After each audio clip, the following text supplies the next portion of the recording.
Kochi marine ഡ്രൈവിൽ നിന്ന് Dani Paul കൂടി ചേരുന്നുണ്ട്. ഡാനി ചേരുന്നത് ഞാൻ മനസ്സിലാക്കുന്നത് അവിടുത്തെ പൊതുജനങ്ങളുടെ ബജറ്റുമായി ബന്ധപ്പെട്ട പ്രതീക്ഷകൾ പങ്കുവെച്ചുകൊണ്ട് തന്നെയാണ്. മറൈൻ ഡ്രൈവ് നമുക്കറിയാം രാവിലെ മുതൽ തന്നെ വളരെ ആക്റ്റീവായ ഒരു സ്ഥലമാണ്. അവിടെ നിരവധി ആളുകൾ നടക്കാനും മറ്റുമായി ഇറങ്ങുന്ന ഒരു പ്രദേശം കൂടിയാണ്. എന്താണ് ഡാനി കൊച്ചിക്കാരുടെ ഒരു പ്രതീക്ഷ?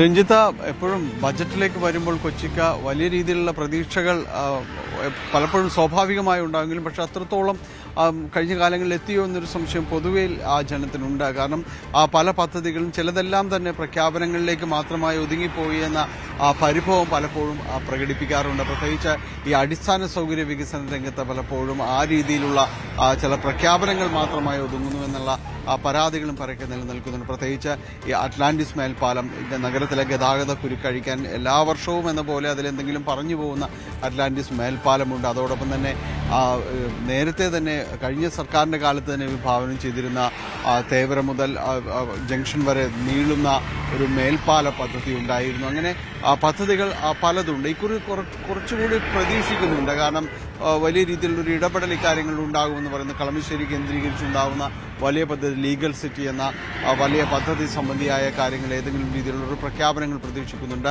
ഒപ്പം തന്നെയും മെട്രോയുടെ അടുത്ത ഫേസ് നടന്നുകൊണ്ടിരിക്കുകയാണ്. അപ്പോൾ സ്വാഭാവികമായും അതിൽ കുറച്ചുകൂടി ഒരു പരിഗണന അതിൽ പ്രതീക്ഷിക്കുന്നുണ്ട്. ഇൻഫോ പാർക്കിൻ്റെ അടുത്ത ഘട്ട ഇൻഫോ പാർക്ക് വലിയ രീതിയിലേക്ക് വികസിക്കുമ്പോൾ കൂടുതൽ സ്ഥലമേറ്റെടുക്കൽ പ്രക്രിയ അടക്കമുള്ള കാര്യങ്ങളെല്ലാം തന്നെ നടന്ന് വരികയാണ്. ഏതായാലും അത്തരം കാര്യങ്ങളെല്ലാം തന്നെ പലർക്കൊപ്പമുണ്ട്. നമുക്ക് ഇവിടെ നമ്മൾ മറൈൻ ഡ്രൈവിൻ്റെ ഭാഗമായിട്ടുള്ള ഇപ്പുറത്തേക്ക് വരുമ്പോൾ ക്യൂൻസ് വാക്ക്വേ അടക്കമുള്ള ഒരു പ്രദേശത്താണുള്ളത്. ഏതായാലും കുറച്ച് പേരെങ്കിലും ഈ ഭാഗത്ത് ഇപ്പോഴുണ്ട്. നേരത്തെ നമ്മൾ വരുമ്പോഴേക്കും വലിയ രീതിയിലുള്ളൊരു ആൾക്കൂട്ടവും കാര്യങ്ങളും എല്ലാം തന്നെയായിരുന്നു. ഇപ്പോഴത് കുറച്ചുകൂടി കുറഞ്ഞിരിക്കുന്നു.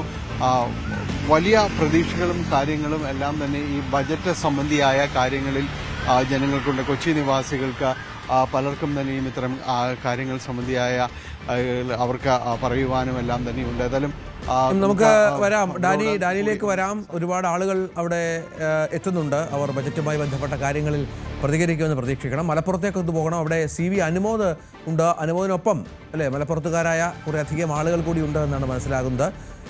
ഒരു ബജറ്റ് ദിവസമാണ് അനുമോദ്. നമ്മൾ ഈ ബജറ്റിലെ പ്രഖ്യാപനങ്ങൾ ഒരുപാട് പ്രതീക്ഷയോടെ കാണുന്നു എന്നുള്ള രാവിലെ മുതൽ തന്നെ പറയുന്നുണ്ട്. ആ പ്രതീക്ഷ തന്നെയാണോ മലപ്പുറത്തുകാർക്കുള്ളത്?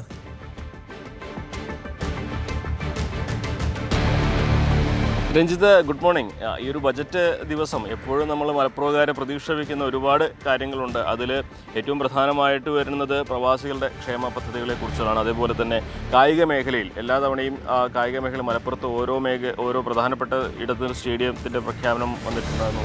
മലപ്പുറത്തിൻ്റെ ടൂറിസം മേഖലകൾ അത് കേന്ദ്രീകരിച്ച് സർക്കിൾ രൂപീകരിക്കുമെന്ന പ്രഖ്യാപനങ്ങളുണ്ടായിരുന്നു.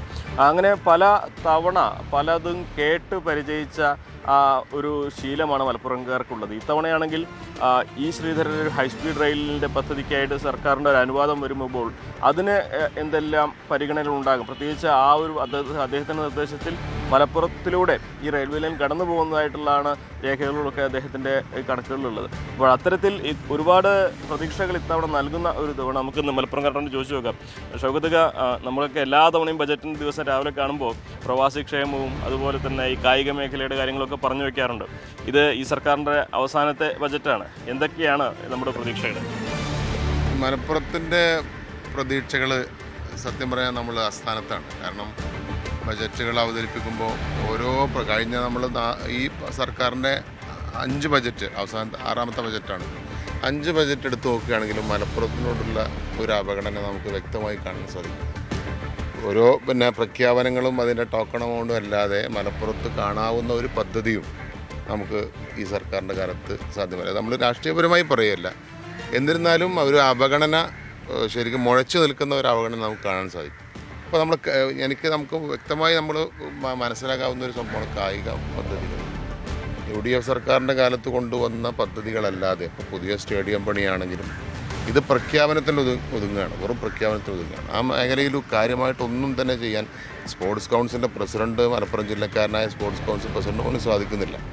പിന്നെ സർവത്ര അഴിമതി. അപ്പോൾ അതുകൊണ്ട് ഈ മലപ്പുറം ജില്ലയിൽ ഫുട്ബോളിന് പേര് കേട്ട മലപ്പുറം ജില്ലയിൽ ബൃഹത്തായ ഒരു പദ്ധതി, ഇപ്പോൾ യൂണിവേഴ്സിറ്റിക്ക് അടുത്ത സ്റ്റേഡിയം, അതും പ്രഖ്യാപനത്തിലാണ്. അതിൻ്റെ ഒരു തരത്തിലുള്ള പിന്നെ നടപടികളും മുന്നോട്ട് പോകുന്നില്ല. അപ്പോൾ വ്യക്തമായി പറയുകയാണെങ്കിൽ ആ മേഖലയിൽ ഒരു പ്രതീക്ഷയും ഇല്ല. ബൃഹത്തായ പദ്ധതികൾ ആവിഷ്കരിക്കാനുള്ള ഒരു ശ്രമം നടത്തുന്നില്ല. പിന്നെ മറ്റെല്ലാ മേഖലകളും നമ്മൾ പറയേണ്ട കാര്യമില്ല. മലപ്പുറത്ത് പ്രത്യേകിച്ച് ജില്ലാ ആസ്ഥാനത്ത് കഴിഞ്ഞ 6 വർഷം നമുക്ക് കാണാവുന്ന ഒരു പദ്ധതി ഈ സർക്കാർ പ്രഖ്യാപിച്ചതും കൊണ്ടുവന്നതും എന്താണെന്ന് ചോദിച്ചു കഴിഞ്ഞാൽ വളരെ നിരാശയാണ്.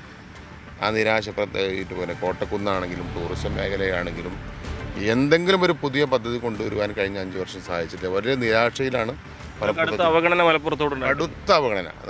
നിങ്ങളത് നിങ്ങൾ മാധ്യമപ്രവർത്തകർ നോക്കി കഴിഞ്ഞ 6 ഇതിപ്പോൾ 6ാമത്തെ ബജറ്റാണ്. 5 ബജറ്റ് എടുത്ത് നോക്കിയാൽ എടുത്തു പറയാവുന്ന എന്താണ് മലപ്പുറത്തിന് ലഭിച്ചത് എന്ന് ചോദിച്ചാൽ ബിഗ് സീറോയാണ്. അത് മലപ്പുറത്ത് വലിയ ജനങ്ങൾ പ്രതിഷേധിക്കണമെന്നാണ് എൻ്റെ അഭിപ്രായം. എന്താണ് ഇത് അഭിപ്രായം തന്നെയാണോ? പിണറായി വിജയൻ സർക്കാർ ഇപ്പോൾ ഒരു അവസാനത്തെ ബജറ്റാണ് അവതരിപ്പിക്കാൻ പോകുന്നത്. എൻ്റെ അഭിപ്രായത്തിൽ കമ്മ്യൂണിസ്റ്റ് പാർട്ടിയുടെ ആദ്യത്തെ ബജറ്റ് അവതരിപ്പിച്ചത് EMS സർക്കാരാണ്. അതുപോലെ തന്നെ കേരളത്തിൽ അവസാനത്തെ ഒരു ബജറ്റായിരിക്കും കമ്മ്യൂണിസ്റ്റ് പാർട്ടീൻ്റെ ഇതെന്നുള്ളതാണ് മനസ്സിലാക്കുന്നത്. കാരണം ജനങ്ങൾ അത്രയ്ക്ക് ബുദ്ധിമുട്ടിയിട്ടുണ്ട്. ഞാനൊരു പ്രവാസിയായിരുന്നു. അപ്പോൾ ഈ പിണറായി വിജയൻ സർക്കാർ സഖാവ് വന്നിട്ട് ഗൾഫിൽ ഒരുപാട് മോഹന വാഗ്ദാനങ്ങൾ നൽകിയിട്ട് ഞങ്ങളെ പറ്റിച്ചിട്ടുണ്ട്. നിങ്ങൾക്കറിയാം, ഇന്ന് ഈ രാജ്യത്തിൻ്റെ നട്ടെല്ല് എന്ന് പറഞ്ഞ പ്രവാസികളാണ്. കേരളത്തിൻ്റെ പ്രത്യേകിച്ച് ഈ ഖജനാവിലേക്കൊക്കെ ഞങ്ങൾ പ്രവാസികളായ ആളുകൾ ഒരുപാട് സംഭാവനകൾ ചെയ്യുന്നുണ്ട്. അപ്പോൾ അവരെ അവഗണിക്കുക. അതുപോലെ തന്നെ മലപ്പുറത്തിന് എന്നും അവഗണനയാണ്.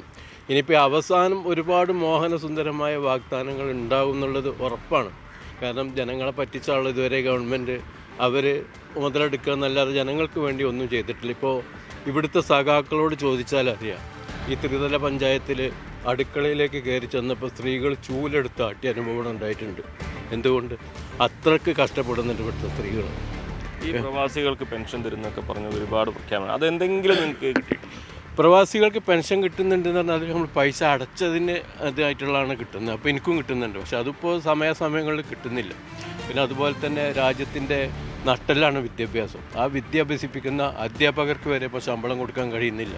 അത്രത്തോളം. എന്നാൽ ഇവരൊക്കെ തുടിച്ചു കൊഴുത്ത് ഇവർ ലണ്ടനിലും അവിടെയും ഇവിടെയൊക്കെ വീട് വെച്ചിട്ടും മക്കളെ വിദ്യാഭ്യാസം നൽകിയിട്ടൊക്കെ അവർ നല്ല സുന്ദരമായിട്ട് ജീവിക്കുന്നുണ്ട്. പക്ഷെ ജനങ്ങൾക്ക് ഒന്നും കിട്ടുന്നില്ല. എന്താണ് ഇവിടെ ഈ നമുക്കറിയാം, നമ്മുടെ ഫുട്ബോൾ ഇവിടുത്തെ എല്ലാവരുടെയും പ്രധാനപ്പെട്ടതാണല്ലോ. അപ്പോൾ ഈ പുതിയ കുട്ടികൾക്ക് എല്ലാവർക്കും എല്ലാ നാട്ടിലും സ്റ്റേഡിയം നിർമ്മിക്കുന്നതൊക്കെ തീരുമാനിച്ചിരുന്നു. അങ്ങനെ ഈ കഴിഞ്ഞ 5 വർഷത്തിൻ്റെ എല്ലാ പ്രഖ്യാപനങ്ങൾക്കപ്പുറം നിങ്ങൾ എവിടെയെങ്കിലും ഇത്തരത്തിലുള്ളൊരു നിർമ്മാണ പ്രവർത്തനങ്ങൾ കണ്ടിട്ടുണ്ടോ? ഒന്നും ഇതുവരെ കണ്ടിട്ടില്ല. ഇപ്പോൾ ഇവിടെ